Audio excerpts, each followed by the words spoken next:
안녕하십니까? 정신과 의사 수전정입니다. 오늘은 제가 항상 겁내는 조울증에 대해서 어떻게 치료를 하나, 특히 약물 치료에 대한 말씀을 여러분께 좀 자세히 드리려고 합니다. 정신병의 치료는 제가 항상 강조하듯이 심리적, 신체적, 환경적 또는 사회적, 영적 이 네 가지를 항상 같이 해야 된다고 저는 이제 강조를 하는데요. 짧게 말해서는 심신환영, 그러면 외우기가 쉽죠. 그러니까 오늘은 육체적인 면, 결국 약물을 사용한다는 거는 우리가 보통 때 이제 음식 조절 잘하고 운동 잘하고 이런 것과 함께 거기에 맞는 약물을 쓰는 것이 중요합니다. 그런데 우리의 두뇌도요, 콩팥이나 심장이나 위장처럼 하나의 장기입니다. 여러분 잘 아시는 당뇨병은 췌장이라는 장기에서 인슐린이라는 화학물질이 잘 안 나오거나 나와도 제 기능을 잘못할 때 생기는 병인 거 여러분 잘 아시죠? 그래서 설탕을 혈액에서 그냥 돌아다니게 안 하고 인슐린이 간이나 다른 조직에 전부 다 저장을 함으로써 위험하게 설탕물이 돌아다니지 않게 하는 것이 인슐린 아닙니까? 그리고 당뇨병은 누구의 죄도 아닙니다. 부모님이 잘못 키운 것도 아니고 완전히 이거는 유전적인 게 큽니다. 물론 이제 연세가 많이 들어가지고 몸무게가 많이 늘어가지고 올 수 있는 2형 당뇨병은 본인의 식생활이라던가 체중 문제 이런 것과도 관계가 있지만 그래도 이것이 유전적인 경향이 참 있는 경우가 많거든요. 그런데 조울증 또는 여러분들이 잘 아시는 또 하나의 무서운 병, 조현병 이런 것들은 굉장히 우리 유전적인 영향을 많이 받습니다. 그래서 여러분이 당뇨병 환자 보고 너 설탕 먹지 마, 운동해, 그것만 가지고 치료가 됩니까? 아주 경미한 경우는 되겠지만은 중요한 것은 인슐린이라던가 다른 복용하는 약을 씀으로써 인슐린 대용 일을 해줄 수 있는 물질이 있어야 됩니다. 그거나 마찬가지입니다. 따라서 양극성 질환, 즉 조울증을 치료할 수 있는 세 가지 약물에 대해서 설명을 드리겠습니다. 요즘 저는 굉장히 재미있는 환자를 봤습니다. 아주 똑똑하시고 재능이 많으신 어떤 분이 한국에서 이제 잠시 미국으로 일을 하러 오신 분이 있었습니다. 그 의사가 이분이 이제 조울증 환자인데 굉장히 재미있는 처방을 하셨더라고요. 리튬 300ml, 데파콧 250ml, 세로퀄 25ml 이렇게 한 알씩을 잡수시게 만들었어요. 근데 이 세 가지 약들은 전부 다 조울증에 잘 듣는 약들입니다. 보통 의사들은 이렇게 세 가지를 다 쓰지 않습니다. 대개는 한 가지나 두 가지 쓰는 경우가 많거든요. 그러면은 그것을 이제 한 가지나 두 가지를 써가지고 가장 이 사람한테 맞는 양까지 올립니다. 그리고서 거기서 그대로 있는 수가 많습니다. 그런데 아마 이 의사께서는, 정신과 의사께서는 이 환자가 미국에 가 있으면서 행여나 피검사 같은 거를 하거나 아니면 다른 자세한 이렇게 진료를 통해서 부작용이 생기거나 이런 것을 갖다 발견을 못할까 봐 이렇게 적은 양으로 세 가지를 다 주신 것 같았습니다. 왜 그러냐면 이제 첫 번째 리튬 얘기부터 하겠습니다. 리튬이라는 거는 광물입니다. 이제 우리가 소듐, 소금 같은 거 얘기할 때 이게 미너럴이거든요. 광물인데 자연에 나오는 거죠. 그리고 요즘 여러분들은 리튬을 배터리 만드는데 많이 쓰는 것으로 이야기를 많이 들으셨겠죠. 공업적으로 쓰는 겁니다. 그런데 이 리튬이 의학적으로도 잘 쓰이는 데가 바로 이 조울증 치료에 쓰이는 겁니다. 이분들은 대개 이제 300ml로 처음에 시작을 해가지고 필요한 대로 조금씩 약을 올리고, 그 다음에 이제 저 같은 경우는 피 검사를 합니다. 그래서 혈중 농도가 0.3%에서부터 1.3 미리 equivalent per liter라고 그러는데요. 이런 것은 이제 물론 전문적인 것이지만 그런 그 치료에 필요한 혈중 농도가 있고요. 그거보다 떨어지는 경우는 별로 그 치료에 큰 영향이 없다라고 생각들을 합니다.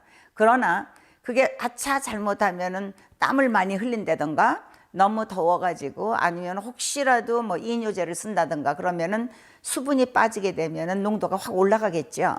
그래서 이게 올라가면은 부작용이 큽니다. 따라서 부작용을 없애기 위해서는 대개는 이제 어느 정도 농도를 갖다가 좀 낮춰야 되고, 그래서 이 의사는 아주 제일 낮은 약을 그냥 한 알만 쓰도록 이렇게 했던 것 같습니다.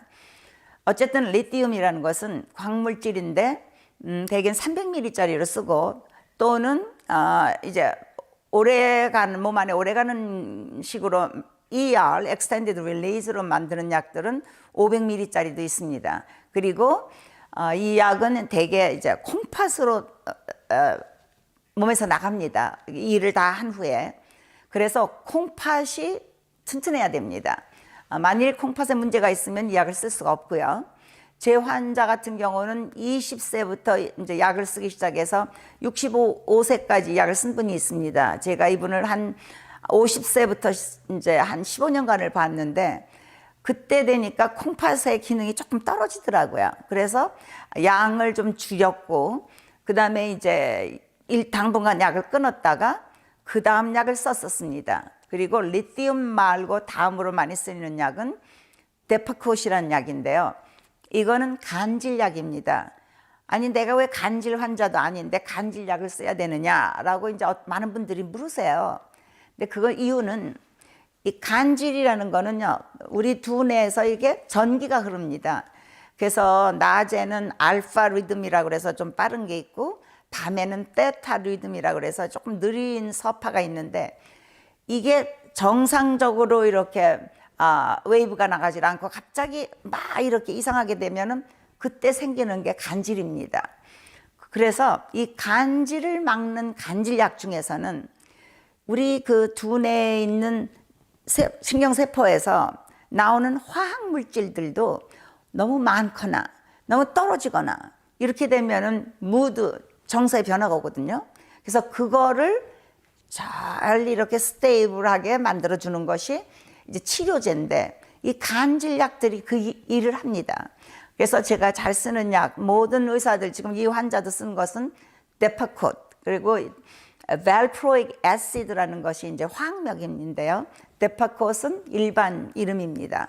그래서 그 약은 이제 처음에 250ml를 시작을 해서 조금 올려서 뭐 2개, 3개, 어른들 같은 경우는 4개까지도 갈 수 있습니다. 그러나 처음에 부작용으로 좀 구토가 날 수 있고, 어떤 사람들은 이것 때문에 조금 몸무게가 많이 나간다 걱정하시는 분들도 있고, 굉장히 드물게는 이게 머리카락이 빠지는 분들도 있고, 그래서 부작용이 있거나 그러면 다시 약을 좀 용량을 줄일 수도 있고요. 그리고 이 약은 우리 장기에서 간을 통해서 나갑니다. 그러니까 우리 몸에 들어오는 것들은 전부 다 우리 몸에서는 약이건 음식이건 전부 이렇게 간이라는 공장에서 전부 다 이제 이렇게 화학 물질을 갖다 해가지고 분쇄해가지고 몸에서 나가게 하는데, 아까 리튬은 콩팥으로 해서 소변으로 나가고, 데파콧 같은 약은 간으로 해서 분해돼서 대변으로 나가는 거죠.